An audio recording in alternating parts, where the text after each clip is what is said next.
Hello, everyone, and welcome to a weekend recap this Tuesday, the 23rd of March, 2021. We've had an exciting week of football, some surprising results, some not so surprising results, plenty of goals and plenty of controversy, and we're here to break it all down for you and have some fun along the way. As always, we welcome in producer Shaun. Shaun, how has your week been? It's been good, mate, and it was a good weekend of A-League action again. Just when you think like they're not going to take it to another level or another level of consistency, we get a few more games that are crackers. For me personally, wonderful results. You got robbed of your game, unfortunately, but I guess we'll talk through all of that and the various delays to the season as we go through the results tonight. We will indeed. It just gives Melbourne an excuse not to lose to us. So that's fun. Let's jump straight into the W League. The W League, we'll jump in here, but the W League is just the most chaotic finish to a final series ever. And we might talk about this further in a little bit because I know you've got it on the run sheet and everything. But one of the parts that I want to talk about with you, so you can think about your responses where you recap these results, would a Brisbane side without Katrina Gorey and without Emily Gielnik and without Claire Polkinghorn have made it through to the final series? I'm not 100% convinced that they have, but we'll talk through these results first in the final scenario going into the W League ladder. But it is just when you think there isn't any additional layers that the W League could add, they go and find more stuff for us to talk about each week. Yeah, no, I am fully. I have my own answers to that, leading straight into it because I knew exactly that this is a direction that we needed to talk about. We will talk about Melbourne City and Perth Glory first. A game which has absolutely zero impact on the finals. Both sides toiling away at the bottom of the table. Glory have looked better as this season's gone on. They put up a good performance against the Victory midweek. We're unlucky to fall to the Victory, who clinched a crucial 3 points in their chase to the finals, and we're going to continue to break all that down later. Both sides go at it again this week in Melbourne. Do you expect to change to this 1-0 result, Shaun? No, because I think this was potentially really the fixture where it was Perth Glory's last stand. I put the headline down that Glory destined for the spoon because they needed to really pick up 3 points at some point against Melbourne Victory or Melbourne City to give themselves a realistic shot of, I think, getting off the bottom of the table. So technically, I think they've got 2 games to go. I'm happy to be corrected once we get to the table in a moment, but they have to win both those games and have a goal difference swing of about 14 to really get off the bottom. So I think this has pretty much designated themselves to the wooden spoon. I would think they will take now travelling interstate a pretty threadbare squad, and most of the first team players, and I use that in air quotes because it is still a relatively young side that they have available, would probably stay behind in Perth, effectively because they've got nothing to play for other than building forward to the next season. So I wouldn't be shocked if the return fixture in a couple of days has Perth Glory playing with a good chunk of teenage talent in their starting lineup, given that this is now effectively just a dead rubber for them, and they'll start. Obviously, they've got a very good coach, good NPL experience, all that sort of stuff, and they've got a squad that I think will be better for having played the games this season and learnt the lessons. But I think now they're already going to start having a view towards next season. And effectively, this may be the first session in a pre-season program for Perth Glory for what they want to try and build upon next year, because the only way is up for them. And for Melbourne City, again, it's kind of the same thing. They don't really have too much to play for at all. As far as the ladder's concerned, and we will look at the ladder in a second, they could potentially, if other results go their way and they get a big victory against Perth, jump above Western Sydney into 6th spot, which, to be honest, Stephen, I don't think that their season deserves a top 6 finish, but there is still that little element there to play for. So I wouldn't expect Melbourne City to take their foot off the gas just yet either. No, I don't think they will. I think that they'll want to build on what has been a good-ish second half of the season after that horrendous start. A lot of teams had not so good starts to this W League season because of COVID and border closures and this and that, which is why Glory seem to be playing every third night at the moment towards the end of the season. If there was ever a week that showed that we need a true home and away season, 24 games, 12 teams, whichever way you want to slice it, dice it, this is it, because, as I said, the Glory showed some good signs. Apart from, and we'll talk about the Wanderers in a little bit, even though they lost this week, they've been showing a lot of good things in recent weeks. They would have been able to make a tear in the back half of the season that still could have seen them make the finals. So the sooner we get a full home and away season, the better on that. I expect a similar result as well when the two sides play later this week, City and Glory. I just think, all the things you've mentioned, it's we're just getting some youngsters some experience, which is perfectly fine. That's what Glory will need to build towards next year anyway. We'll move on to a game that matters in terms of the title picture now. Newcastle versus Canberra. Riley Dobson, the goal scorer in the Melbourne City Perth Glory game. Michelle Heyman with the winner here, 23rd minute. A very tight victory for Canberra here. Keeps their finals hopes alive. They need a result against Sydney on Friday to achieve a finals berth, or else they have to rely on victory, losing their remaining two games against Perth and against Sydney, given that we don't know when that rescheduled game will take place against Sydney, and we'll talk more about that later. Do you think Canberra can put up competitiveness against the Sydney side that routed them 4-0 earlier this year? So just back to the City game really quickly, shout out to Alex Chidiac as well, who, if anyone watched that game, she was the only player on the park that looked like doing anything. She got a wonderful assist for Riley Dobson's goal. And then also another shout out to Michelle Heyman, who extends her position now at the top of the all-time W League scoring charts. Her kind of... It'd be unfair to even call it like a renaissance period because she never really dropped off to that level, but she is having like a late career resurgence, so to speak, where she is like leading the line in one of the arguably most entertaining sides in the dub this season. So credit to her as well. I think Canberra, this was a nervy game. So Canberra, I think, started to feel that weight of expectation, knowing that they had to do their portions to ensure that they get that top four finish, and it is still, and maybe we'll run through when we go through the ladder, like the different scenarios heading into the final two games of the season or the final week and a half of the season, given the reschedulings and everything. But this definitely felt like a match where Canberra were feeling that weight of expectation that they had to get 3 points, that it was a must-win fixture. I think the last time that happened was when they went into that game against Sydney FC, where they potentially could have gone top of the league, and they got absolutely belted 4-0. So I think for Canberra fans, they would look at this as being kind of a bit more heartening a result, that they had a huge fixture, they had a huge contest, something that they would have worked on really hard and then built towards, and they actually got a decent performance and got the 3 points.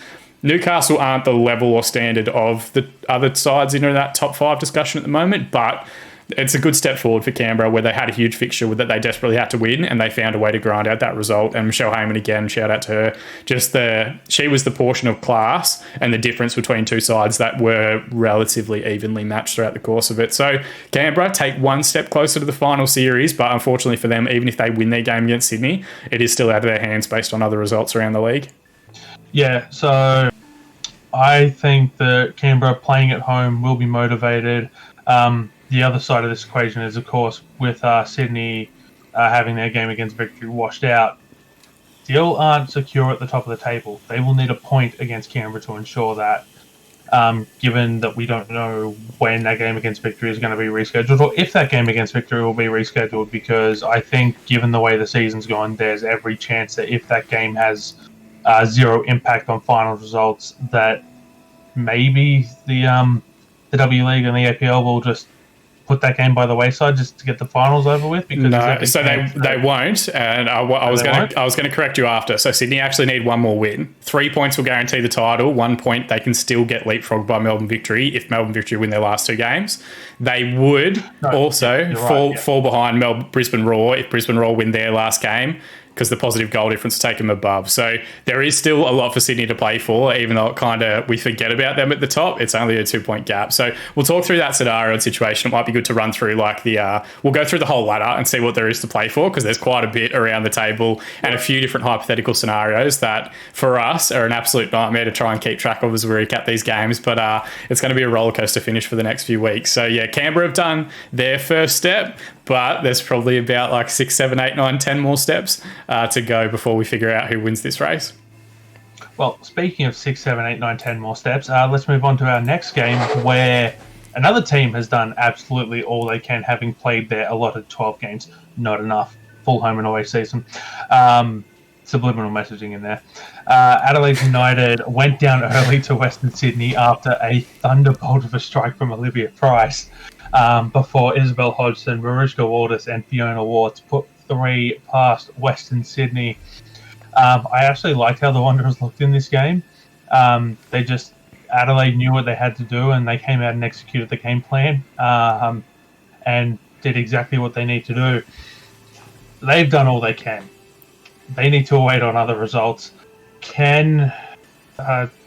Will Canberra and the victory allow Adelaide to stay in, or do they go and do the job and get themselves in and leave Adelaide minus Dylan Holmes? And we might look back on this next week as to how important that departure of Dylan Holmes actually has proven to be in terms of Adelaide potentially missing out on the finals. How do you think this is all going to play out, Shaun? And we can move on to the ladder if you want, so that we can actually deal with this nightmarish scenario where it's a statistician's dream, but it's a nightmare for us mere mortals to work out. No, I do want to talk about this game. So first and foremost, that was the greatest segue that you've ever done. And then you followed it up by saying subliminal with like no subliminal messaging at all. It was very, very literal that they need to go a full home and away season.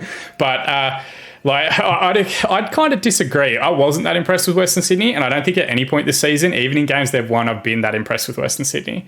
And I say this about the A-League team. We might talk about it further when we get to the A-League results. They're just inflexible. Like they don't look at games and scenarios and situations and the way that they're playing out and change anything or alter anything to try and deal with it. I think it was their early season game against Sydney that they lost 3-0, and it was very clear very quickly that their fullbacks were too high up the pitch because of Beanie and Vine were just running the show, and they made no change. They literally just like played for 70 minutes like that, allowing them that space in behind without making any tactical tweak or adjustment. I think they did figure it out the next derby, but I've watched Western Sydney a couple of times this season, and apologies to any Western Sydney fans that are watching along, but they just seem so unable to kind of resolve and change what they're working on and what their plan A is to work against different scenarios. And it felt the same in this one. This whole game, to me, it felt like it was just like the tide coming in, that Adelaide were going to score eventually, and that they were having, different scenarios and settings where they were getting good goal scoring opportunities and the pressure was maybe coming through that they weren't finishing them. And Western Sydney, for me, just didn't do anything to kind of address those issues or drop their line a bit deeper or step inside and be a bit more narrow. I'm a big rap for Adelaide because I think when they're up and going, their forward line is arguably the most exciting one to watch in the division in the way that they play. I think Cote Rojas, you can see her on the screen at the moment, that number 7, she's fantastic and has had a wonderful season for them. Their additional players, their squad players, Fiona Wart's got her, I think, third goal of the season. When I've seen those two play together, I think it's an excellent dynamic of a deep lying forward and an advanced forward, trying to drag defenders off the shoulder. And I think they deserve a ton of credit. So I don't think the Holmes thing has come into it that much, to be honest, Stephen. I think their bigger challenge is, as they are a side that's pretty young and is growing and maturing, finding a version of football that works really well for them in Adelaide, and then a version of football that's going to work for them really effectively away from home as well. Because when you go through their overall season, their home form's been excellent. They beat Sydney at home. They beat Western Sydney at home. They had decent ties against Brisbane and Victory in Adelaide as well. But their away performances is where they've really kind of let themselves down a little bit. I think those away trips to Queensland, those away trips to Sydney against each of the sides, that's really where they're going to be looking for their key improvement next season. I don't know how the final couple of weeks are going to go, but Adelaide have done all they can as far as the final race is concerned. They sit third at the moment, but is that going to be enough based on the strength of the two sides that are chasing them? It's really going to come down to a massive fixture, and maybe that's a good segue for us to jump into the ladder, unless you had anything you wanted to add for this match. You are on mute, and I'm glad you did it first this week instead of me. No, I'm happy for us to move on to the ladder now. Boy. Mate, it's fine. It's better that we start low and we work our way to triumph at the end of the stream than start too high and slowly fall down in terms of quality. So, as I kind of mentioned, the parts that I kind of want to call out to you. So, Perth Glory, 2 games remaining. They would have to win them with a goal difference swing of 14 to get anywhere near Newcastle Jets. That's unlikely to happen. Newcastle Jets, one game remaining. Melbourne City, 1 game remaining against Perth Glory. If they win that by 5 goals, they will go above Western Sydney on goals scored. But that's a big if, but that is something for them to play for going into the last game of this season. Western Sydney's season has concluded already with that final game to Adelaide. Melbourne Victory in 5th spot, 20 points. If they win their remaining games against Sydney FC and Perth Glory and have a bit of a goal swing, they can jump up to 26 points and potentially win the league, which is ridiculous to think going into the last 2 games of the season that 5th can jump to 1st that quickly. Canberra United, currently in 4th position, 1 game remaining to play against Sydney FC, currently in top spot. 21 points for them. They can finish as high as, I think, realistically second. It would take an 8-goal swing for them to... Oh, sorry, I apologise. It would take a 9-goal swing for them... No, that's wrong. 9-goal swing and Brisbane Roar to lose. Yeah, so 9 goals. They're down by 9 goals, so a 5-goal swing. And then for Brisbane Roar to lose their final game, for them to move up and potentially win the league. That's also dependent on Melbourne Victory losing some of their games to finish. Adelaide United season is finished. They finished with 22 points. That may not be enough because Canberra and Melbourne Victory can leapfrog them both. Brisbane Roar are secure in no lower than 4th position. So their finals position secured no matter what happens elsewhere. No, that's a lie as well. No, that's correct because they are just ahead of Adelaide United on goal difference. Apologies. The lowest they can finish is 4th based on Adelaide United's current goal difference unless... in their final game of the season, they get beaten by 10 goals, which is not going to happen. So we can safely kind of assume that they're going to get through there. And then Sydney FC, 2 games remaining, a huge game against Melbourne Victory, which, Stephen, has this actually been given a date yet? It has not, and that is something that is highly disappointing, which is why I made the comment of that potentially they don't go ahead with this game. But yeah, no, with all the permutations that you pointed out, no, that comment was wrong, and I apologise for my ignorance. Now, I just don't know where you fit this game in, to be perfectly honest, because realistically, you want to get the final started as soon as possible. You've still got a game to play. You would think that something would have been heard by now. I know that Victory have to play, so Victory play Perth on Sunday. So realistically, the only way to fit this game in either would have been tomorrow night, given that we are recording and streaming live here on Tuesday, or you have to wait till next Wednesday to do it. So I don't know. I don't know what they're waiting for, to be perfectly honest. Oh, well, actually, no, because Sydney play Canberra on Sunday, so it would have to be next Wednesday at the absolute earliest because of the 3-day turnaround required for Victory. I think, and I could be wrong on this, I think there is a gap week before the final starts. I think there may potentially be a week off. I'm trying to find, and I'll go on mute as you recap perhaps the next game. There was a club competition calendar released by Football Australia that did highlight what weeks and what dates the final series was supposed to start. I'm just trying to find it now, but I think like similar to you, it wouldn't shock me if this ends up being like a Wednesday night or Thursday night game in between the final series starting that is potentially a title decider if Melbourne Victory win their next game against Perth Glory, because there is a chance that, you know, if results go their way, it could come down to this final not rebooked but rescheduled fixture for the season to figure out who actually finishes on top of the table. But again, that's dependent on if Sydney FC get 3 points against Canberra. That effectively would, as we kind of currently think and understand, probably resign Canberra United to not making the final series based on current form. So that's where I wanted to go next. Yep. So Adelaide United, as we mentioned, 22 points. Canberra are currently in 4th on 21. Canberra need a point. They need a point and they'll stay in on goal difference, at which point Adelaide need to hope on Victory losing their last 2 games. If Sydney trounce Canberra down in Canberra, then as long as Victory then pick up a point, they would go through on goal difference actually no. So there's every chance that may not happen either. This is great, folks. You're absolutely watching me and Shaun lose our minds here trying to work out all these permutations. It's great. But if anything, like to the people watching and listening along as we try and you've seen that, I don't know if anybody watches this, but It's Always Sunny in Philadelphia, the Charlie meme, where he's like got Pepe Sylvia written on the wall and he's like trying to tie all that's the current final scenario heading into the last couple of weeks of the W League season, which is great. But at the same time, it does provide quite a challenge against them. So I think there is time off between the final series starting and the league starting. So there is a gap there, but it would shock me if it's not a Wednesday night or a Thursday night fixture, which sucks because you'd think the Big Blue to finish off the season to get Sydney FC or Melbourne Victory a title would be a larger scale game, but I think there's more desperation for them to actually get it booked and get it complete. The A-League's a different story. I think the W League probably needs to have this one closed out by Wednesday of next week, particularly if results go the way that potentially we think they could this weekend and it becomes like a title decider almost. Melbourne Victory potentially pulling off the miracle and jumping from 5th to 1st in the last 2 weeks of the season. And for Sydney FC, potentially, if they don't already get the result against Canberra, looking to secure a league title for them, which I think their season deserves. But the question that I asked you at the start, Stephen, and by all means take as much time as you want, Brisbane Roar, looking at their squad, if you took out those 3 Matildas players that they started the season with, Polkinghorne, who's now left for a European opportunity, Gielnik, who's just been announced to be leaving for a European opportunity, and Katrina Gorey, who obviously stopped playing this season due to her pregnancy. Congratulations to her and her partner. What do you think that side is better than one of Adelaide United, Canberra United, Melbourne Victory?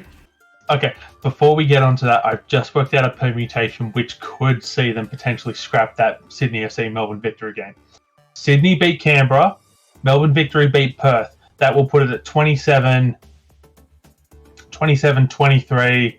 If Brisbane Roar lose against Newcastle, and that's a big if, they would stay on 22, Adelaide on 22, Canberra on 21. That would completely negate the need for Sydney FC versus Melbourne Victory, because that would have your top 4 settled. And the top 2 settled? So Brisbane can't get above Victory? Is that what you're saying? It would be 27 and 23 points. If Brisbane lose to Newcastle, they absolutely cannot get above 22 points. Now, if Brisbane will beat Newcastle, which we all expect it to happen, given that they will be farewelling Emily Gelnick and Claire Polkinghorne this week, then that would absolutely leave second spot still up for grabs. But I finally worked out a permutation which would allow them to not play that game. Not that I don't want to see that game played. The women play far too little as it is, but that's a permutation that would allow them. Now, as we transition back into discussing Brisbane Roar, it's time for the return of Steven's stats. Shaun, we are talking about goals scored this week. Your number is 14. Is this specifically W League related or just encompassing the whole? This is specifically related to the W League. Is it Emily Gielnik's goals for the season? You're on the right track. Okay, Emily Gielnik's. Is it the all-time? Is it the most goals scored for a Golden Boot race in a single season? No, this is specifically related to Brisbane Roar, and you were on the right track with Emily Gielnik, but there's another component to it. There's another component to it. So is it like, I think last I saw she was on 12, and to be honest, I've completely already forgotten who scored on the weekend. Let me have a quick look. No, they didn't play. No cheating. So is it if she can hit 14 goals, if she can hit another 2 goals or 3 goals in their final farewell game, she'll take the all-time most goals in a season record? That's entirely possible, but that's not the stat I was thinking of. Okay, I'm not going to get it then. At the same time, we'll go for it. 14. That is the number of goals combined between Emily Gielnik and Claire Polkinghorne for this season for Brisbane Roar. Their total goals for the season is 26. So, given that Polkinghorne and Gielnik have scored 14 of Brisbane Roar's 26 goals, I'm going to say no, that they would not have made the finals. I think Gielnik has scored 13 of those. So I'm not sure if Polkinghorne gets too much credit. But I went through, so Gielnik scored 12, Polkinghorne scored 2, but I had to tie it into them both leaving. Fair enough. Yeah, fair enough. I think Polkinghorne is, and to be fair, like a big rap for her, I think she's the best defender in the competition at the moment. So like, even though like we've gone with the goals portion of it, like I would be curious if Brisbane Roar actually win some of their games if she's not there in the back line. There was a 3-2 victory against Melbourne City in Melbourne that I was at, and if she hadn't been playing that day, I don't know if Brisbane would have kept them out, so to speak. Not to say that the rest of their team isn't good and solid and whatever else, but like she is a starting Matildas central defender. She will start for the Matildas at the next World Cup. Injury and suspensions not outstanding. So like she's I think arguably of the 4, like the 4 Brisbane Roar Matildas, I rate Polkinghorne as being the best one. I'm a huge rap for her. But yeah, like I agree with the same sentiment. I don't know if they would. And I don't know if now some of these other teams are looking at Brisbane Roar as being a finals prospect and looking at them and saying, okay, we can get at these, we can beat these guys. Like this isn't as big an issue or a concern anymore because of whatever else. I mentioned, and I think it was on this show, that potentially that Brisbane actually started to look a little bit better once Gorey left the side. And that's not a criticism on Gorey. She's fantastic and had a wonderful season when she was playing. But because they didn't have that pivot that could like pull something magical out of the hat, it felt like their lesser players moving the ball more quickly, and then they were like sliding the ball around the park a lot quickly and a lot quicker and a lot more efficiently, and that in turn was helping to like get them get them player advantages in wide areas, get them additional runners from midfield, all that sort of stuff, because the ball movement had sped up so much. Whereas when she was playing, they could give her the ball and then, you know, she could do something fantastic with it, or you could give her the ball amongst 2 or 3 players and she'd keep it. Such was her quality and her skill. So I thought their ball movement actually increased quite a bit. Gielnik is an interesting one, but having said that, they've got Larissa Crummer, who's just made her return, scored her first goal after a long-term injury spell this season. They've got Alira Toby. There's a lot going on for Brisbane that, you know, effectively could make them a fantastic side. Actually, I take that back. Alira Toby might be at Sydney FC. We've had to Google a lot already this episode, Steven, so I'm going to go on mute and I'm going to Google that one as well, just to try and fix it for myself. Yeah, no, wow, this is falling off the rails. This is live TV, folks, and it's not really TV unless you're watching on a TV via a Twitch app connected to your smart TV. So I'm very fascinated to see how this all plays out, and you guys absolutely should as well. I would say make sure you tune into Fox Sports, but Fox Sports haven't been showing the W League. Most of it's been on KO now, so make sure you tune into KO or the MyFootball app. Fun fact, just quickly before we move on to the A-League, while Shaun is Googling, and I will also be asking Shaun this question, which is why it's a fun fact. How many of Emily Gelnick's penalties how many of Emily Gelnick's goals are from the spot, Shaun? That's a good question. 4? Nope, lower. She got 1 against City. She got 1 against... Was it Victory when they beat them 6-0? Is it 3? No, it's 2. Damn. Okay, so I saw them both. I was thinking there must have been one that I couldn't remember. 2 of those 12 goals are from the spot. So that's fun. We'll move on to the A-League now. We'll put this complete utter train derailment off out of its misery. But yes, tune in for the W League this week. It promises to be a highly exciting end to the season. Friday night action in the A-League sees the Western Sydney Wanderers belt 6 past the glory. Only 3 of them count, though. That pesky VAR and its offside trap. Stay onside, players. Shouldn't be that hard. I saw so much talk of this going around social media. Oh, that's not offside for me. That's not offside for me. You know, he's onside. It was just a little... Offside is black and white.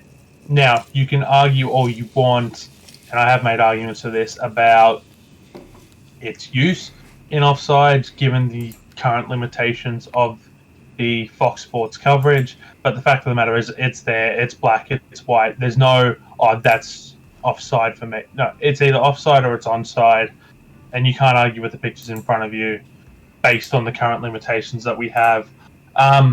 The Wanderers are on a roll at the moment with 3 straight, and they're tied for second with Adelaide, but they're ahead on goal difference. Have the Wanderers figured out the trick to playing under Carl Robinson, given that in the past you've mentioned that Steven Ugarkovic-sized hole in the middle of the park? It looks like they're starting to overcome that, and they're actually starting to show a lot of solidarity. At the risk of incurring their wrath, no. More on that when we get to the next game, because don't get me wrong, like Western Sydney were good in this game. They 100% deserved their results. I thought the offsides, while they were... Yeah, and this is the thing. Fox Sports keep harping on about it, and I think we're all quite dismissive of Fox Sports because they are so shit, the way that you've kind of like mentioned their like coverage already, and it is terrible. But they are right where the current like rule definition is how they're interpreting it, and I don't think any club has enjoyed VAR. I don't think any club would go through their season so far and say they haven't been impacted by stupid results and whatever everything else. But I think one of the offsides was like his legs were well behind where the ball was played, but he was again leaning forward and again pointing in that direction, and he didn't punch it home with his arm, so like there was no obligation or whatever else. I think that was for Mitch Duke's goal that Wilmering was offside for in the build-up. But anyway, regardless of that, if you were the same way that I just spoke about earlier, seeing patterns of play for Western Sydney women's side and doing nothing about it, Perth Glory can watch a match, and for whatever reason, I'll sit there even on my couch being no sort of football expert at all and think they have to fix something or Perth's going to score 10. And I think everyone that watched this match had a feeling that Perth was potentially going to hit double figures, particularly in that first half. Even with those ruled out goals, it just looked like Western Sydney were getting in behind at will. And the Perth Glory's line was suicidally high, and then they weren't getting any protection from their midfield for their two fullbacks. The fullbacks were trying to push on the support. It's just, they have a very cavalier style, this 4-2-4 that they're playing. And if they're getting on top of possession in midfield, then they're doing okay. But if they're not, if they're outnumbered by a three-man midfield, or what I think we saw on the weekend was that fullbacks were jumping into midfield positions and creating that overload where Kilkenny and Wilson could not get a touch of the ball at all, they can get torn apart like this. And this is a couple of times now that Perth have been beaten by teams that play that kind of like 5-3-2 style with wing-backs, because the wing-backs push into positions where they don't get support. Because Castro, I like Castro. I think he does work harder than he gets credit for, but not a defensive player by any stretch. That's not what he's on the park to do. Keogh on the other side on the right wing, not a defensive player. So they're not going to have many opportunities to like outgun teams away from home. And I've said this about Richard Garcia a few times, that their strategy may be effective for when they're playing at home and have home support there, and obviously the fatigue of travelling to the other side of a continent for a lot of those sides, usually same day. But they need to have some sort of plan B for when they're away from home to try and tighten it up and try and bring every thing back in. And maybe that's a different shape. You can't just change personnel and expect stuff to work differently. They have signed Jason Garea, the former Socceroos fullback, who's also played at Melbourne Victory during the course of this week, and he will improve that side, but it's not going to resolve the overlying issue, which is that they are so hell for leather flying forward that they leave the biggest gaps in behind. And they watched that game, and if they would have played this match against the Central Coast or Melbourne City at the moment, they will concede 6 or 7 goals playing away from home with a line that high and being that aggressive. So credit to Western Sydney, they can only play what's in front of them, but I think this one for me was really more like how poor are Perth Glory at the moment away from home, and how stubborn are they in their setup and their structure, that even when things aren't going their way, they continue to just do the same stuff, which I can't remember whose quote this is, but like definition of insanity, doing the same thing over and over again, expecting different results. Perth Glory haven't had that great an away record, but they continue to persevere, trying to get Castro, Fornaroli, Keogh, and whoever else up there on the pitch. Economides, once he's back, he'll probably come into that lineup as well. So they need to add some feathers to their bow. Western Sydney have 3 in a row, but one of the teams we're talking about next has 5 in a row. And I think that's potentially more impressive for me at this point in the season. But Western Sydney firming as their favourites to finish within that top 6. And we are starting to see, as we look through the A-League ladder towards the end of this, some gaps starting to form between those sides. But obviously acknowledging your Sydney FC bias, what were some of your thoughts from the Sydney perspective on this one? So just quickly, I want to go back to, I thought it was interesting that you mentioned Melbourne City with former Perth Glory players Andrew Naboo and Nathaniel Atkinson getting on the scoreboard this week. So that was good. I thought that Perth just, and it was, as you mentioned, it was, you can see where the holes were opening up, and you can just see like Liam Reddy bailed them out plenty in this particular game as well. The offsides notwithstanding, this would have been 6. This could have been 8. You know, Liam Reddy was incredibly good at the back, and it's not often that I praise Liam Reddy as a goalkeeper. He's had longevity, yes, but he's also prone to a lot of stupid mistakes. Well, this was Liam Reddy in top form for this particular game. As far as the Sydney perspective to look at this game, I think that it's I think there's potentially spells danger signs for Sydney, because Mitch Duke looks completely on fire at the moment, and doesn't look like he's going to stop scoring anytime soon. I don't know actually if there's going to be a defence in the league at the moment that can stop Mitch Duke from scoring, because he's just putting everything in at will.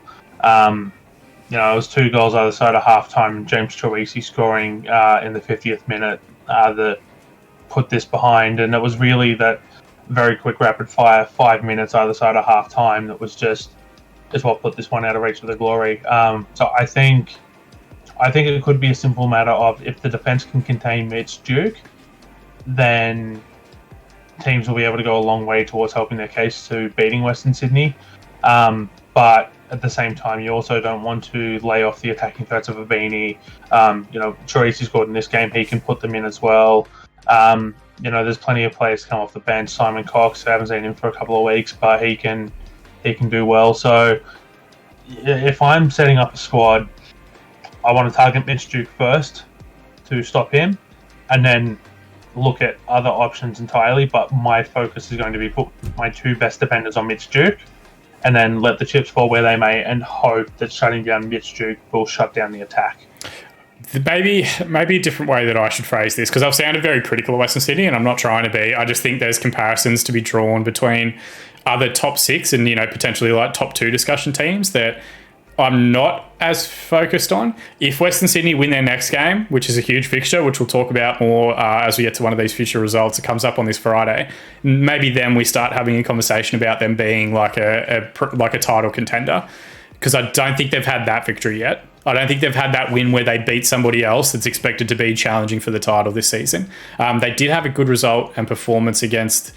I've actually completely forgotten where I was going with that. But like, they have had flashes here and there of being quite good, but they're still 6-4-3. I'm not quite at the point yet where I think, okay, these guys are a danger of someone who could potentially go the rest of the season unbeaten. They're defensively sound at the moment. I think that's a good start for them, but I don't think they're dominant. I think for me, this one was more about how terrible Perth was, not how great Western Sydney was. If Western Sydney wins the next game, this upcoming Friday night, then I think we start having that conversation about, are Western Sydney the real deal? Are they potentially going to go on and win this division and win this league? Because they are now 3 points behind Central Coast. So that gap is starting to come in a little bit more. There are going to be opportunities for them to go top, but I do think there are more questions to be answered for them just yet. But we can jump forward if you want.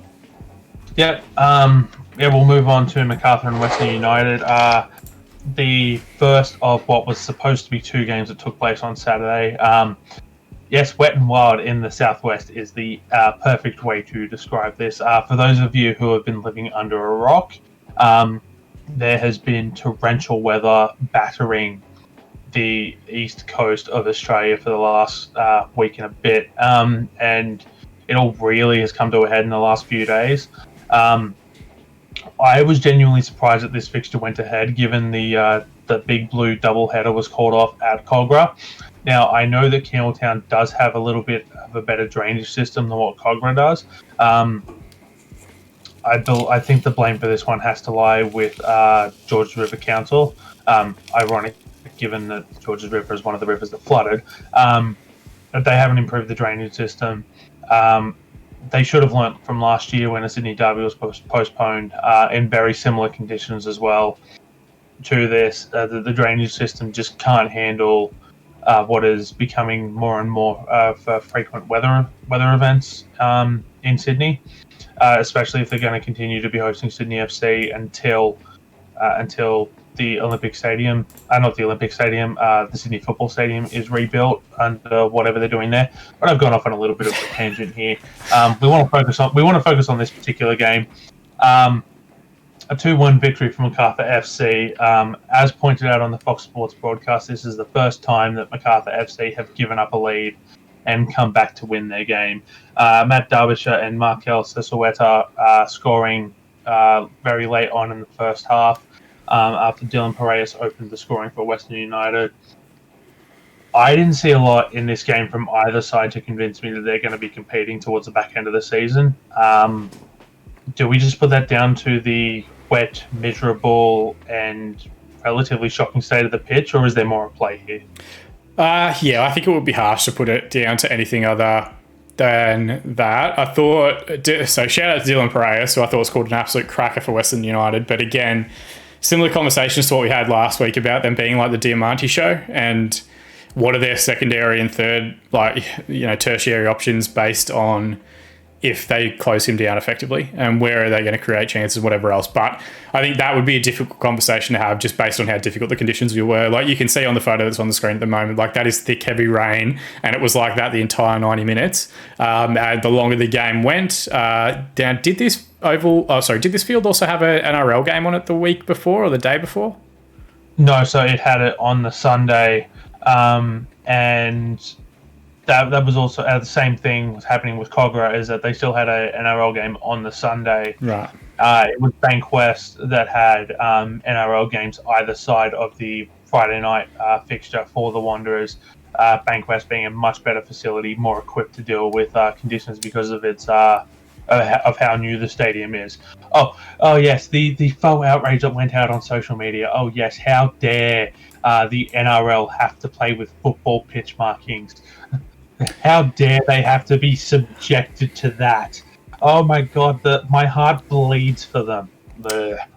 I have a feeling that Hand Egg will be fine and that they'll find something else to complain about before the season's over. But yeah, that's my mistake. I thought it was this ground, not the Wanderers ground. That's perfectly fine. Yeah, but even then, like, the game became effectively unplayable. So I think both sides would prefer to be able to, like, get the ball on the deck and kind of be a bit more gritty, a bit more determined. But really, they had to fashion it through. This one becomes a fascinating conversation. I might bring this up again when we're looking at the ladder as well. Like, Western United are now at 11 games played. They've been sitting behind a few teams for a while due to different fixture congestion, whatever else, but they're still outside the top 6. They can jump in it if they win a couple of those games in hand that they have on other teams, but they are one of the sides that I think time's really running out for, that they need to start picking up points in a very quick fashion if they're going to get back into that top 6 discussion. Because as I mentioned, we are starting to see some of those gaps form between the Central Coast, the kind of 4 sides that are chasing them, and then there's a gap for that like last 2 spots in the final series, and then there's a gap again for teams that potentially haven't picked up the points I think they would have expected to, down towards like 14, 13, 12, 11 points. Then there's a gap to victory on the bottom, but that's a whole other topic. The challenge here now is like, what on Western United's fixture and calendar are they looking at as being games that they must win 3 points in? Because they're running out of time. We are, for a few of these sides now, beyond the halfway stage of the season. So if those teams already have points gaps and differentials with Western United are not going to be able to continue planning against games in hand that they intend to win forever. Those games in hand are eventually going to catch up, and the more they become must-win fixtures, the more difficult I think their task becomes. In reality, what they'd want, I think, is to have maybe 6 more points than they do at this point in the season, and have games in hand on other sides that are around the same level as them in the league. They are currently sitting in 8th, which is a challenge for them. But more on that later, and more, I guess, on that as we go into the next game as well, because there's another side that I think we could say the same things about. Yeah, so we're going to go into Wellington versus Brisbane Roar now. This was a great game to watch from a neutral's perspective. Somehow even worse from a weather perspective than what happened in Campbelltown. This was part of a double-header that really should have had a better crowd. But it's not anyone's fault. No one can predict the weather systems so far out when they booked this fixture. I was going to make the trip up for this game as well, and then decided the better of it on Saturday, given the state of the weather in New South Wales. By all reports, you actually couldn't even get into the car park. The public car park, the staff car park was fine, but yeah, you couldn't even get into the public car park because just the state of the roads around it. It was that bad. And full credit to the fans who actually braved the conditions to get out there for this game. Brisbane have returned to their early season form in this game and probably should have scored a myriad of goals in the last 25 minutes. Instead, Golgol Mabratu scores his first goal in 8 years and 12 days in the A-League, or whatever the stat was. With half of Brisbane's remaining games at Redcliffe, is this the performance they needed to get their season back on track, knowing that they can dig in and do it away from home? Even though they've only got a point here, that's still a point they didn't have. And we've talked enough in recent weeks about,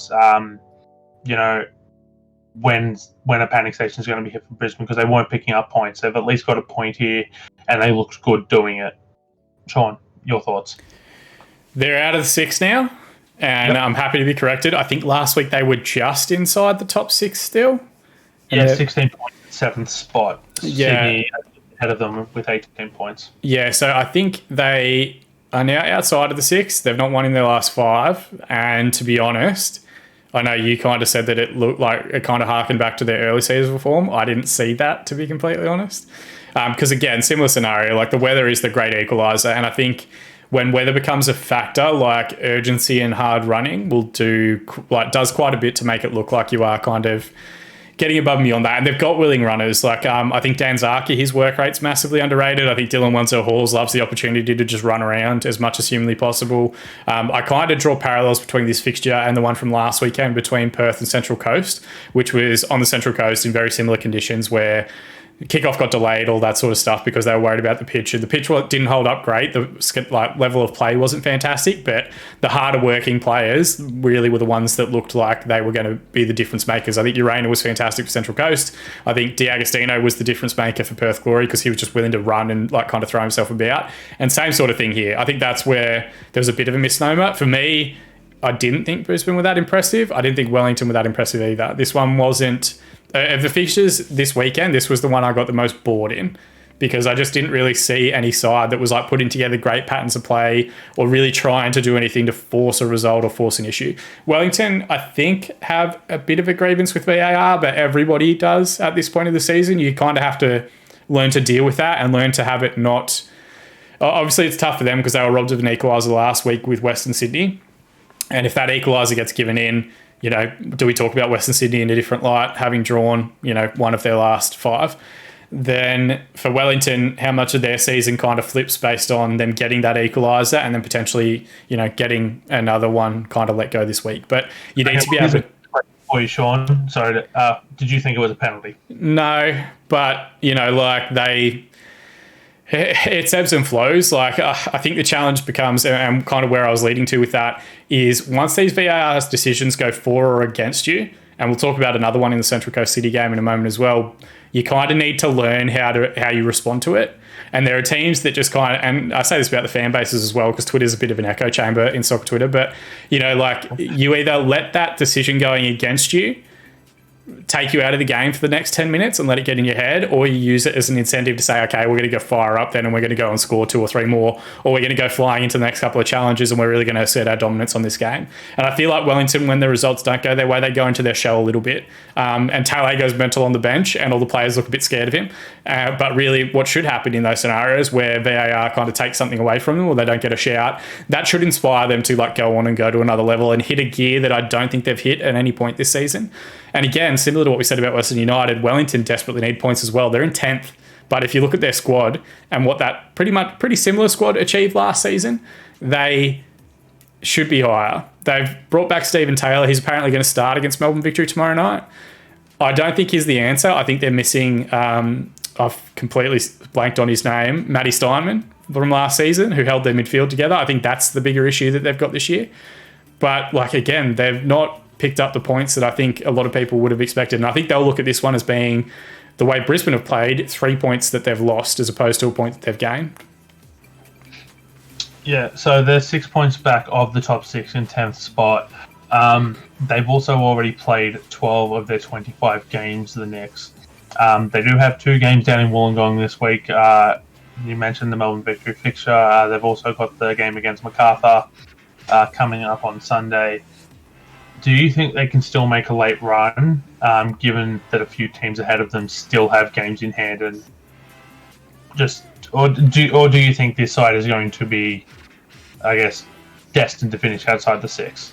Maybe when we go through the ladder, because I don't want to have this conversation specifically about Wellington, because I think we can have this conversation about Wellington and Perth and Western United and Brisbane Roar. Maybe at the end we'll go through the ladder and we'll talk about what would need to happen for some of those teams to jump in, because there is some quality still in the bottom half of the table. We maybe haven't seen it yet, but for me, 12 games in, you're starting to run out of time. It's the same scenario that we spoke about for Brisbane. It's the same scenario we spoke about for Western United, where they really need to get a run of 3 or 4 victories, not just draws and good performances, but victories on the board, or the points differential is going to be so difficult. And we spoke about this last week when we were talking about Sydney FC, Stephen.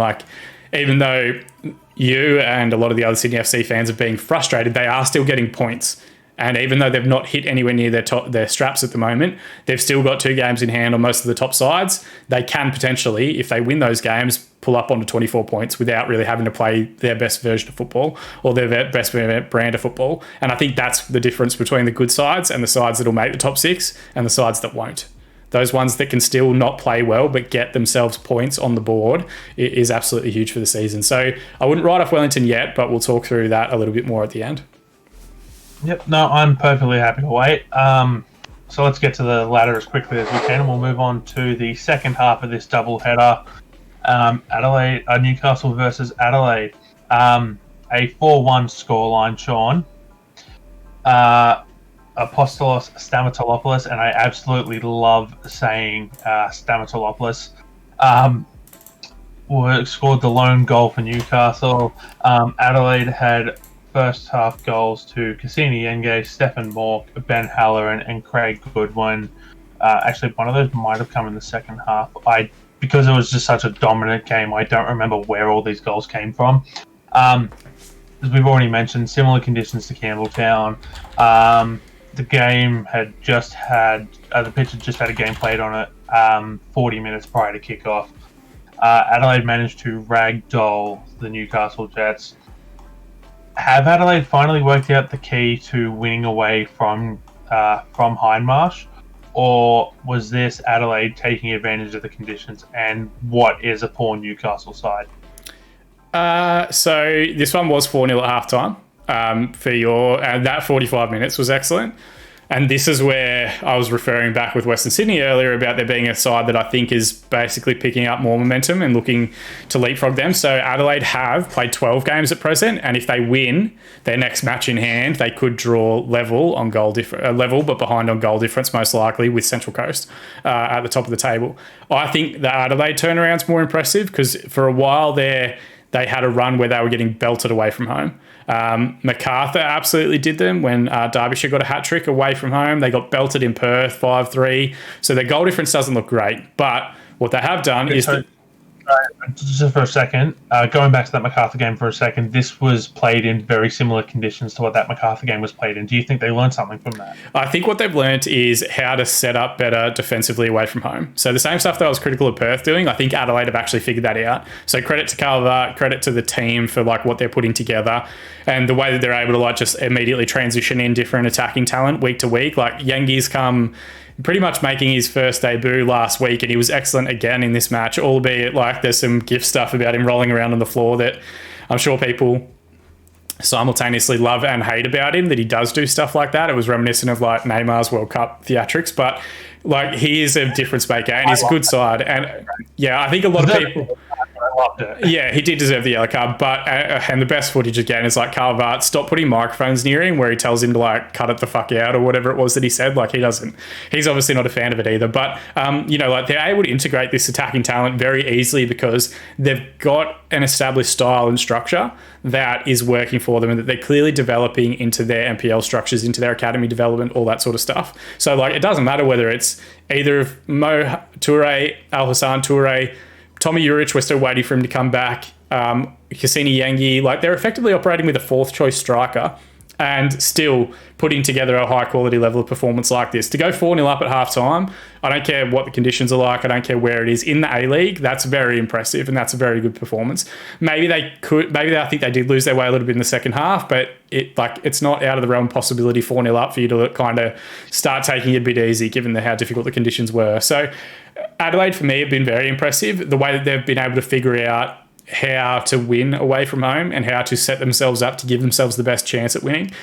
Even, I know the commentary, and again, I hate to harp on it, was very pro Melbourne victory last weekend about how they were playing. To me, Adelaide looked very comfortable in that game all throughout, even when they went behind. I thought they looked incredibly comfortable. They had a game plan that they were happy to stick with, that they went with, and it worked again here against Newcastle. Yes, Newcastle and Victory are the worst two sides in the comp, and that's who they've beaten the last 2 weeks, but 5 wins in a row is 5 wins in a row, and that's 15 points. There are teams in this league who would kill for wins like this one because they haven't been able to get them consistently enough to actually get those points on the board. So it wouldn't shock me to see Adelaide jump into the top 2 spots in the next couple of weeks based on that. And if they can find a way to marry this defensive solidity away from home with their already fantastic Coopers record, I think they potentially could start coming into that top 2 potentially title discussion as the season wears on. It is a young squad though. They will make mistakes. They will learn stuff, but I'm super impressed with Adelaide at the moment. I think they're arguably the form team in the competition. Yeah, no, I definitely agree. And we'll talk about this more when we get to the ladder, but you mentioned it, five wins in a row.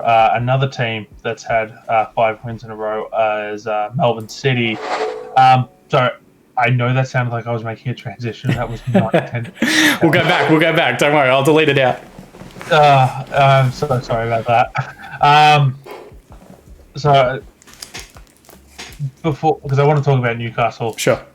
Now we know that they're still having issues with ownership. As you know, the league is still propping them up essentially, or a select group of league investors is still propping them up.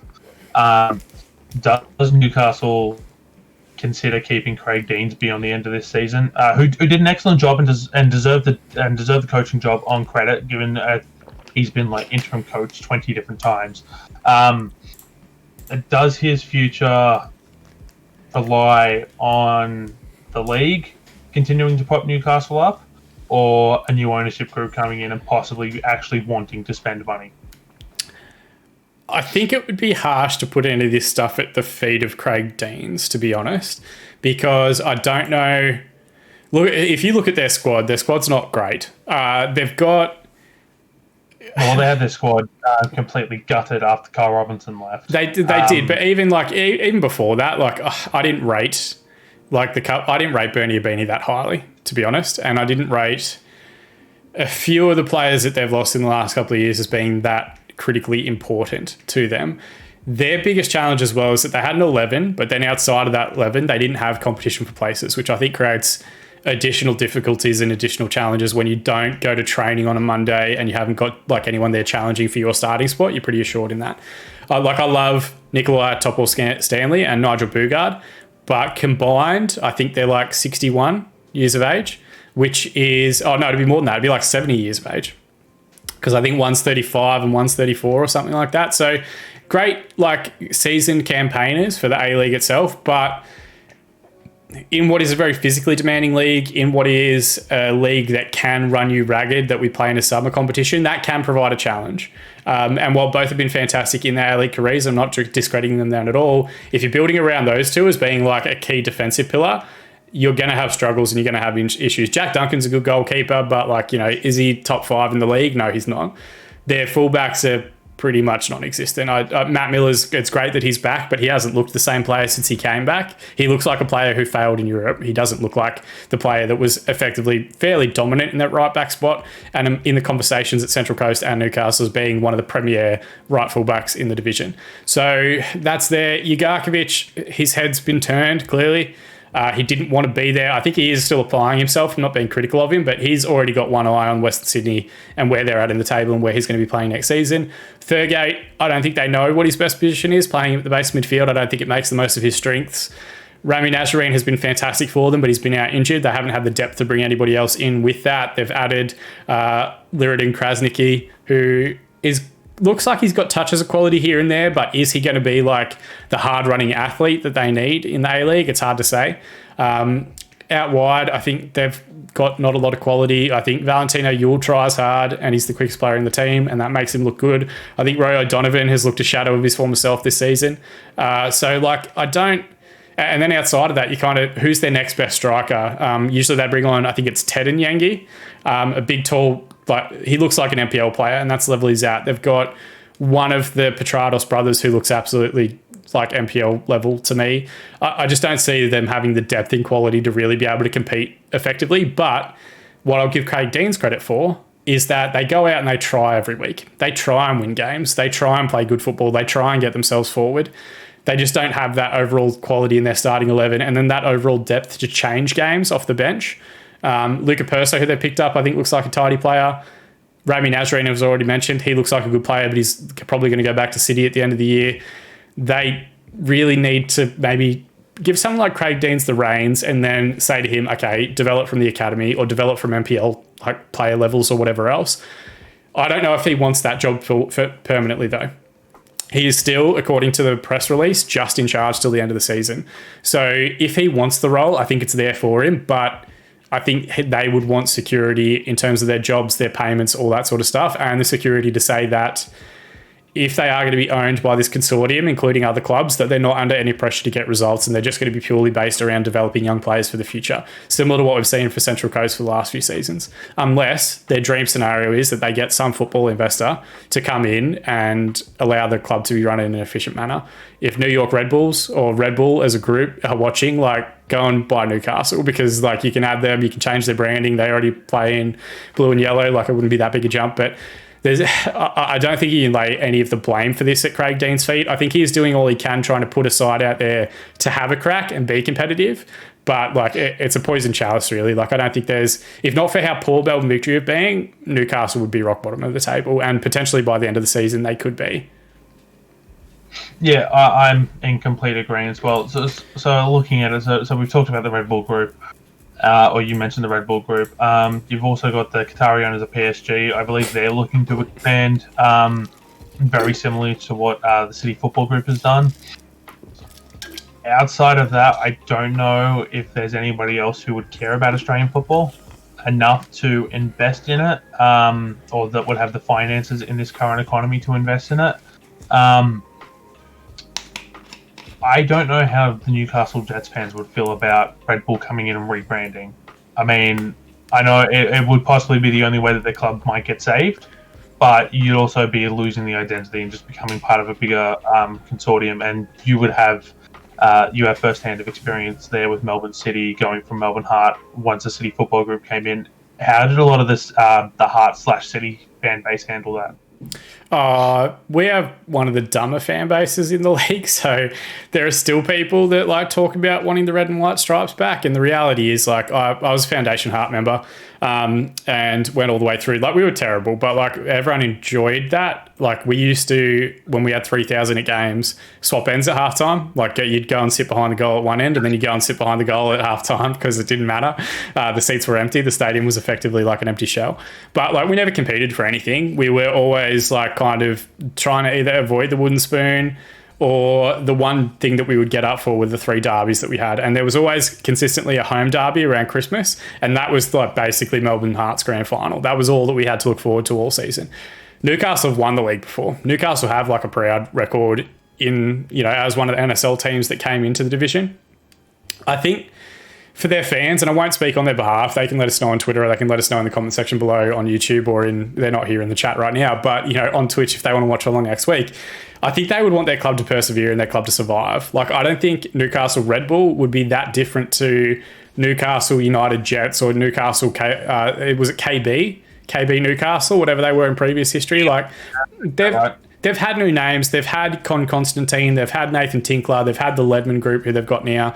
I think they just want some consistency and stability. I don't think they would be looking at someone like the Red Bull Group, who's owned New York Red Bulls now for 20 years, who's expanded into Austria and Germany as well, as someone who's going to... I think they just appreciate that consistency, and I think that's really what they need. I don't think they need to be the richest team in the world. I don't think they need to be competing for divisional titles every year, but they need some sort of consistency. If I was an investor from Tasmania or Canberra or any other market that has previously signalled an interest in getting a national division licence or an A-League licence, I'd be looking at that saying, is Newcastle a side that we can purchase their licence and bring to our location? Because that's the reality where we're at. And we're having that same conversation still with the Mariners. Even though they're winning on the park, off the park, they are still up for sale and have been for the last 4 years. So, yeah, I think for Newcastle, what their preference would be was that the club perseveres and gets through this challenging time. They are looking better now than they were 12 months ago, where I think it was argued or reported that the club hadn't received payments from their ownership group since like November of 2019. They just stopped paying them because whatever reason, the LED light market around the world went bust, and the club just couldn't, the owners just couldn't afford to pay for the club anymore. So yeah, I think they will want the club to persevere. I don't know what their preferences would be in terms of an ownership structure, but if there are groups like that are going to be long-term football groups as part of a family network around the world, then yeah, I think that's something that the A-League needs to try and embrace a little bit more of, and try and get involved in a global football market landscape to try and get ourselves on the map, so to speak. It's interesting that you mentioned relocation, because I'm looking up something else right now on that topic, which triggered it, which is also funny given that the team I'm going to talk about is also known as the Jets. I don't necessarily know how the A-League would feel about relocation, because I think that was one of the concerns with any sale for the Central Coast, was that the team would not be relocated. And so I don't know if the same thing can apply to the Newcastle Jets, because when the Newcastle Jets are doing well, that stadium is rocking. We saw it in 2018 when they made that miraculous run to the grand final. The stadiums were packed and it looked fantastic. So the Winnipeg Jets, and yes, I'm going to talk about hockey here, so feel free to go do whatever, Shaun. In 1996, Winnipeg Jets were relocated to Arizona, to a team now known as the Arizona Coyotes. Now, years later, the now defunct Atlanta Thrashers relocated from Atlanta back to Winnipeg and retook over the Winnipeg Jets branding and all of that stuff. So it's essentially two separate teams with two separate histories, but it's still the Winnipeg Jets brand. And so that might be a way to look at it as, look, we can't afford to lose a club right now. This is going to be the only way to save the club.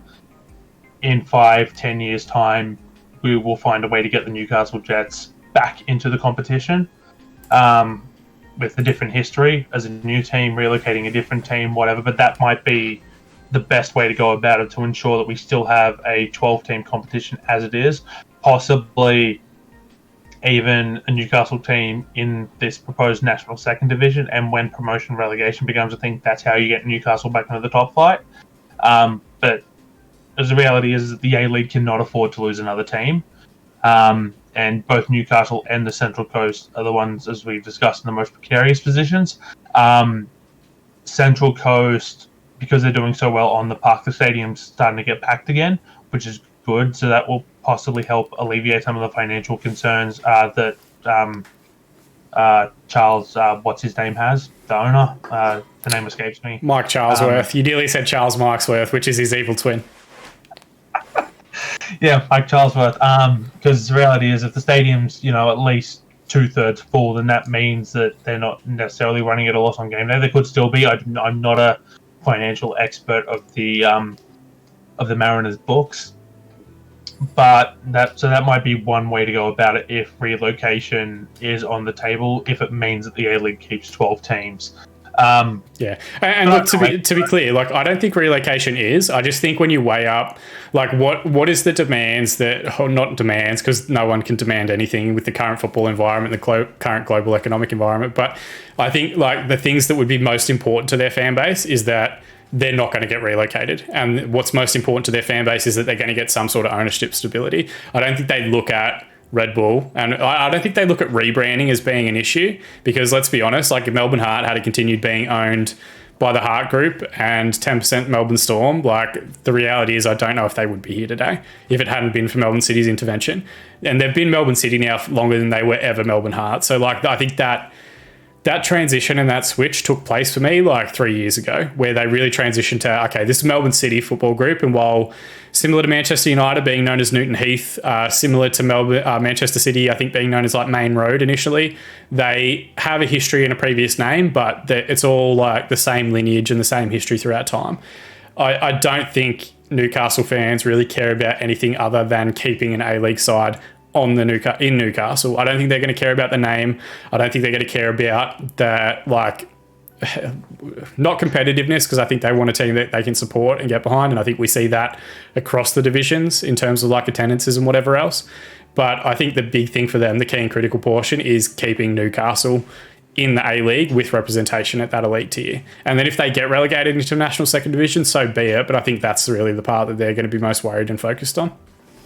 Yep, and if we're wrong, Newcastle fans, sound off in the comment section below. Hit us up on Twitter. You can see our handles just off to the right of screen there.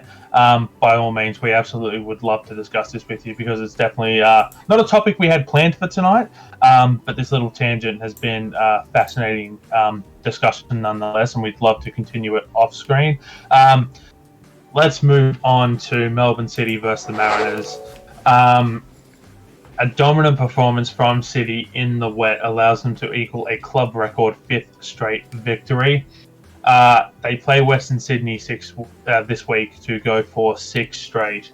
Do you think they can do it, Shaun? Or because you did mention earlier that you thought that this was going to be a game for Western Sydney to show their title credentials. Is this where we're at with City as well? Is it whoever comes out on top here is going to be a front runner for the top 2, and whoever isn't might find themselves in the finals but left behind a little bit? So relating to this contest, this City versus Central Coast game, we kind of got robbed a little bit of what everyone wanted it to be, which is like 2 of the bigger gunslingers in the division at the moment, kind of like standing off against each other. Because of the rain and the impact on the Central Coast, I don't think Central Coast actually got to train this week until they got to Melbourne.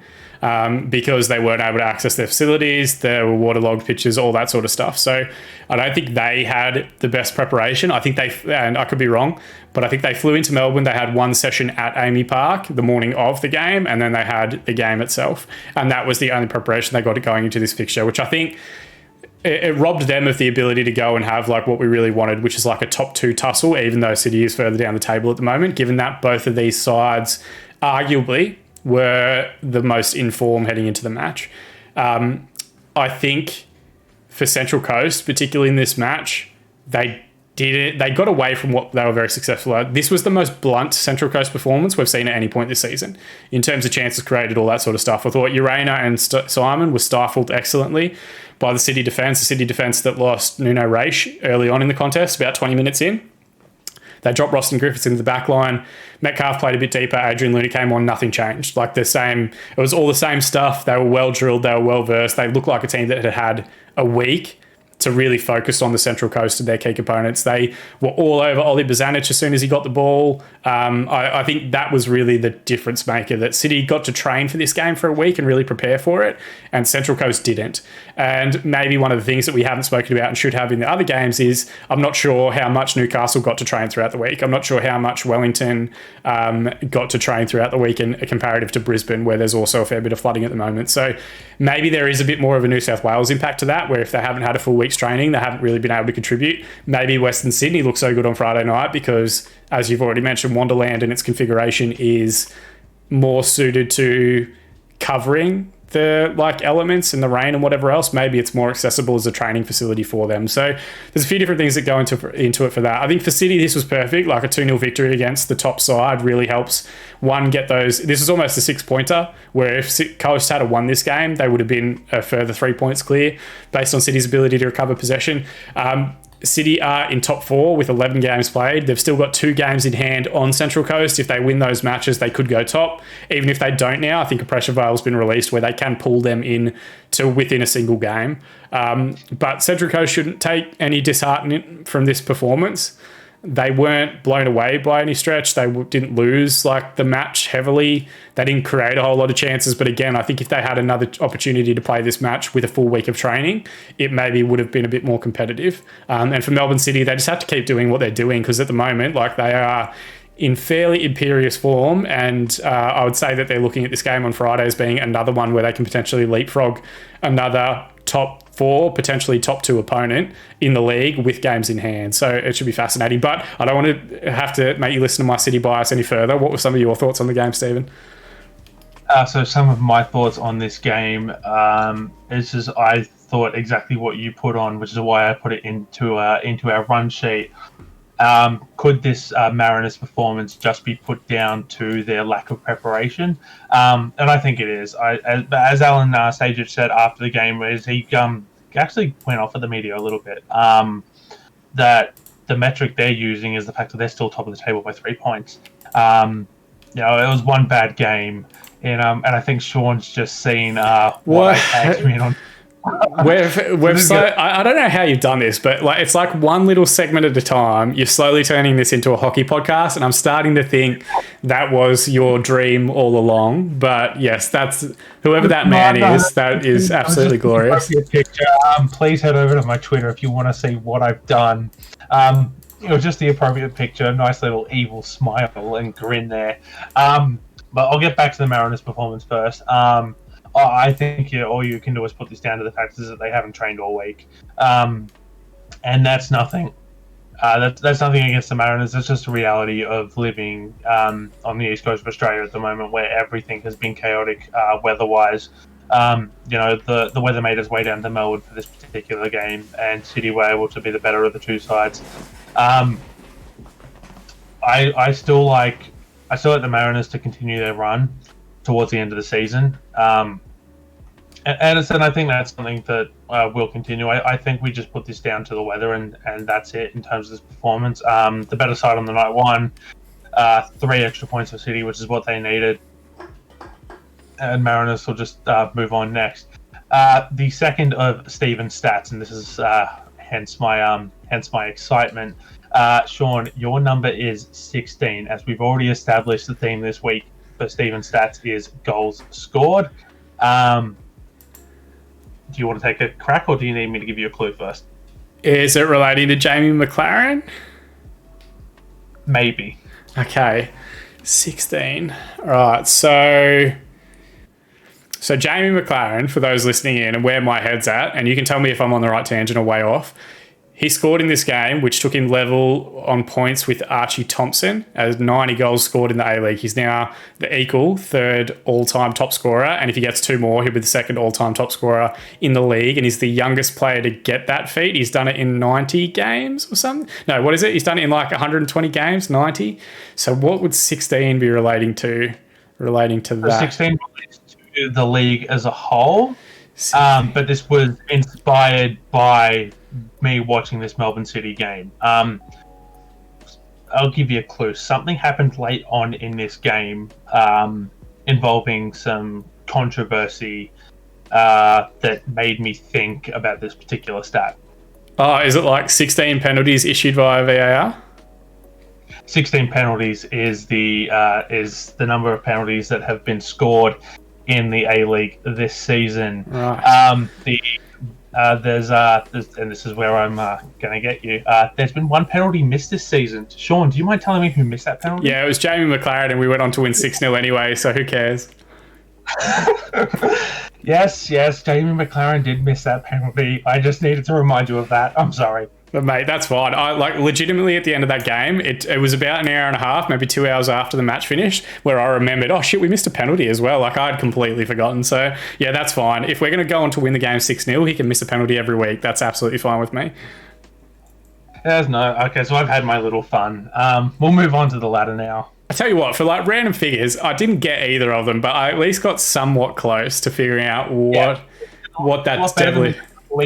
This I've now, since you recommended that I put a theme to it, you've gotten closer now. So maybe in a few weeks' time you'll actually be able to guess one. Maybe I did get one the week that we had Nick on with us. I can't remember what it was, so it clearly resonated with me.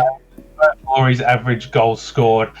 Speaking of, their 3-0 loss to Western Sydney meant they still hit over 2.5 goals in games involving Perth Glory. Punters get on that, but gamble responsibly. So let's move on to the ladder now before I shell out some sponsorship that we're not receiving any of. It helps if I pull the ladder up. Where did I put it? So Melbourne victory at the bottom. They did not play this week. 7 points. Newcastle Jets. They lost 4 on the trot now. 11 points in 11th spot. We've already mentioned Wellington in 10th on 12 points. Perth Glory, only 10 games played, 13 points, 9th place. Western United, we mentioned they're in 8th on 14 points. Brisbane Roar just outside the 6 with 16 points. Sydney FC back inside the top 6 with 18 points. Macarthur, 13 games played, 20 points in 5th place. Melbourne City, those 5 wins in a row allow them to get into 4th place with 21 points. Adelaide United, 5 on the trot as well, 22 points, just behind 2nd place Western Sydney because of a goal differential of 3, who are 2nd place also on 22 points, and at the top, 3 points clear, the Central Coast Mariners. So I'm going to go back to the question I asked you earlier. I'll pull that question up again so I can ask it exactly as I did. Wellington Phoenix are 6 points back of the top 6 and 10 spot. Have already played almost half their games this season. You mentioned you wanted to talk about Glory and Western United and Newcastle here. How do you think that this plays out in terms of their top 6 hopes, all of these teams? Yeah, so while I'm running through this, I want you to have a think about, of the bottom 6 sides as things currently stand, who do you view as being the most likely to get into the 6? And then the same time, of the top 6 currently, who do you think is the most likely to drop out? Because I think there's a valid decision and like marker there that is good. So starting at number 7, Brisbane Roar, they started the season well without winning many games, and I think at the start of the season we didn't quite realise how easy it was going to be to beat Melbourne Victory and the Jets. So maybe the way that we kind of gushed about Brisbane's start to the season was a little bit of a false dawn, because I don't think at any point they hit top spot. I think they were in and around that top 3 discussion for like the opening 3-4 rounds of the season, and it then dropped off. I think 4 wins, 4 draws, 4 defeats. If you kind of exponentially stretch that out over a 25-game season, they're probably sitting at about 8 wins for the year, and I already think that's too few for the top 6. So unless their form's going to... If this is what we're going to get from them, they're going to be that kind of inconsistent side throughout the year. I don't think 25 points is enough to get them into the top 6 as things stand.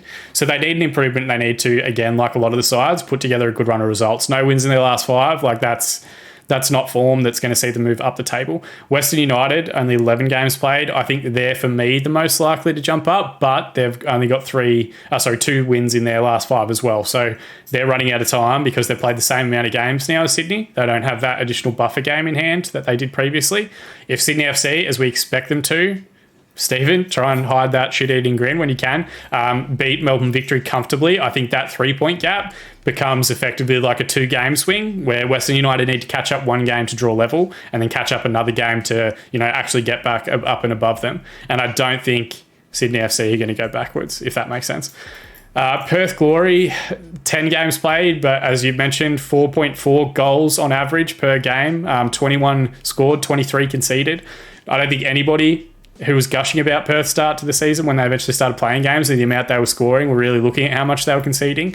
And now the goals scored have dried up, but the goals they're conceding still remain. And they've had more than one multiple goal margin defeat throughout this season. So I don't think they're going up anytime soon. I don't rate their squad that highly, to be honest. Wellington, same scenario. I think they've brought in Steven Taylor to resolve an issue that they didn't really have, which was, how do we now gain control in midfield areas if we're going to continue to play a 2-man midfield at the base?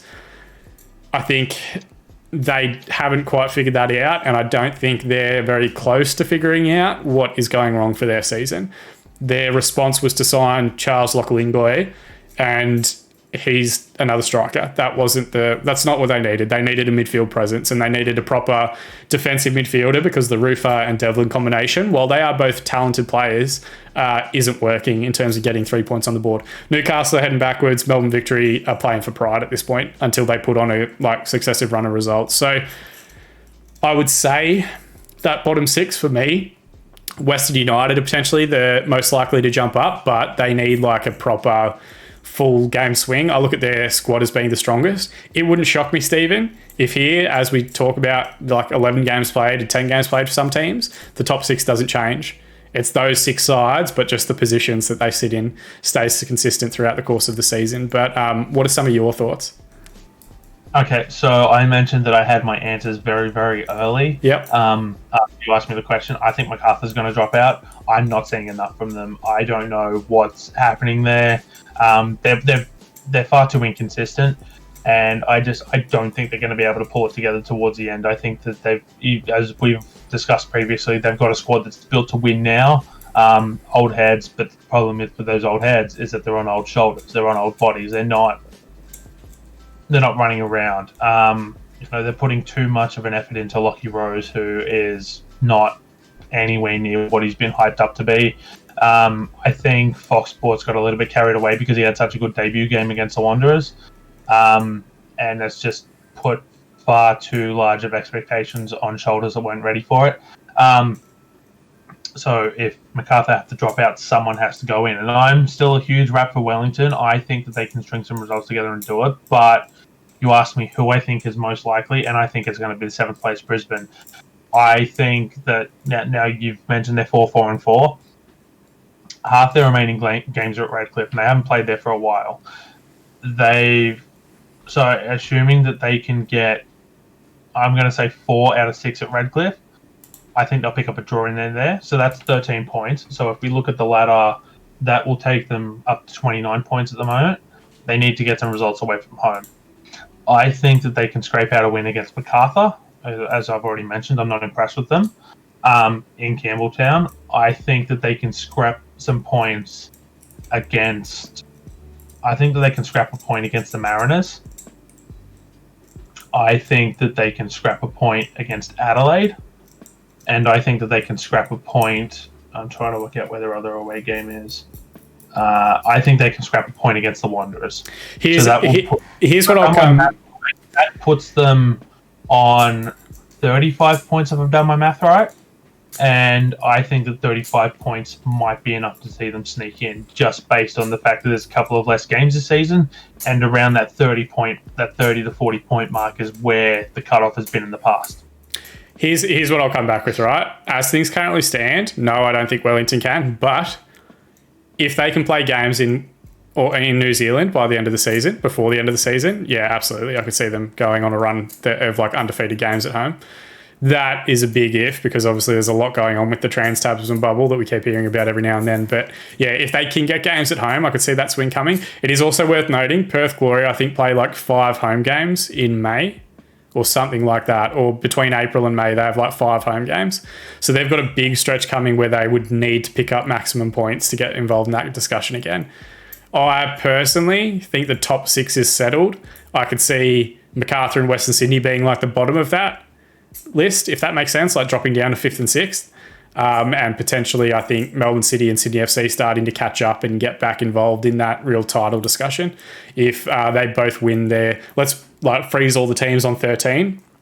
I think potentially City can go top, and I think potentially Sydney FC can go like 2nd or 3rd behind them. And then all of a sudden, those big 2, last season's grand finalists, Sydney, the reigning defending premiers or whatever, they, really, after not playing their best football in the first half of the season, really are still inside that title discussion, which is, I think, all they're hoping for at the moment. So should be a fascinating second half of the season, Stephen. I'll be interested to see how we go. But, yeah, I don't know. I think the gaps are starting to form. And I think when you particularly look at the last 5 that we've got on the screen, like those results, there's a clear indication about the top 6 sides relating to current form, and then the bottom 6 sides where there's like a lot more X's, a lot more crosses. So we'll see what teams can turn that around within the next week.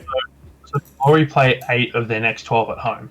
Yeah, so like that, if let's say they win out of those 8 home games, what is the bare minimum amount of points they need to pick up for you to take them seriously as top 6 contenders? Probably like 18, I reckon. 6 of 8. Oh, that's going to be tough. Well, no, not just around somewhere between 15 and 18. I think it'd be the expectation. Yeah, so I'd throw some draws in there and stuff as well. Like, that'll happen. But Sydney, Newcastle, Wellington, Macarthur, Melbourne City, Melbourne Victory, Western United, and Western Sydney Wanderers at home. So they need to. Mark is going to be tough to hit. Yeah, but I think like it shows that there are a lot of sides in that list that they need to get ahead of, and then they need to leapfrog, and I think that's a challenge as well. So like they need to beat Western United, Western Sydney, Macarthur, because they need to get 3. They need to not just get 3 points off those teams. They need to stop those teams from getting 3 points so they don't get any further away, if that makes sense. Well, they also play Sydney, Newcastle, and Macarthur away in that time as well. Yeah. So they're the same teams. So 6 games feature the same 3 teams, and then it's just fixing up the numbers there. They're going to have they're going to have a tough trip to Brisbane on the 25th of April. That's Anzac Day. Crap. So that'll there's going to be a lot of pressure on the Glory there. I think. I think that they need to have at minimum 18 points. I don't care if that's 5 wins, 3 draws. I don't care if it's 6 wins, 2 losses. I think that's the bare minimum they're going to need to get from these games. And that's just the home games. And I think they need to pick up. I think they need to pick up a point a game in the away game. So I need them to see 22 points out of these next 12 games. Because they don't have a lot left after that. So I think that's where they need to be. Because otherwise, as you said, those gaps are going to open up, and it's going to be very hard for the Glory to pick up those gaps, given that they didn't look the best against Wellington, and you don't rate Wellington all that highly this season. So they're going to struggle, and if they need to do it, they need to do it at home. Yeah, and probably a good reminder, like games in hand doesn't mean games won, which I think Glory fans are slowly figuring out, like as the season continues. So, yeah, look, I don't know. I definitely look at the top 6 as it currently stands and think they are the best 6 sides in the competition. I don't look at Brisbane, Western United, Perth or Wellington as having been unlucky at any point. I look at them as sides that have some talent but haven't played that well. So yeah, we'll see how it plays out, and we'll see. I'm sure this will get like put on a soundbite somewhere for later in the season, but we will see if any of those teams capitulate and drop out. Knowing my luck, it'll probably end up being Melbourne City, just tank and lose their next 10. So we'll see how that plays out. But very much looking forward to the upcoming fixtures and seeing, as we start to like get back to normality and regular rounds of football, how some of this balances back out into the future. Yeah, that's definitely something to keep an eye on. And with that, we'll say goodbye for this week. You can follow us on Twitter at ReserveTeamAU. I'm at Poletti Steven. Shaun is at InTheMixer_FM. You can follow if you're watching this on YouTube, you're already in the right place. If you're watching us on Twitch, please follow us, subscribe to us on YouTube, youtube.com/The Reserve Team. Head over to the website, thereserveteam.com.au, for plenty of great footballing content. We'll be back next Tuesday night. We'll be putting all this stuff out on Twitter, times, everything like that, in case things change due to our schedules. But we expect to be back 7 o'clock next week here on Twitch, and this should be up on YouTube within the next 24 hours. So if you want to go back, watch anything, we absolutely welcome discussion, so please hit us up on Twitter. We'd love to discuss anything that we raised tonight with you guys, whether that's Newcastle, whether that's what you think is going to be the top 6, whether it's who's in, who's out. Anything you guys want to discuss Australian and New Zealand football, please hit us up. So I'm Steven Poletti, he's been producer Shaun, and we will see you next week.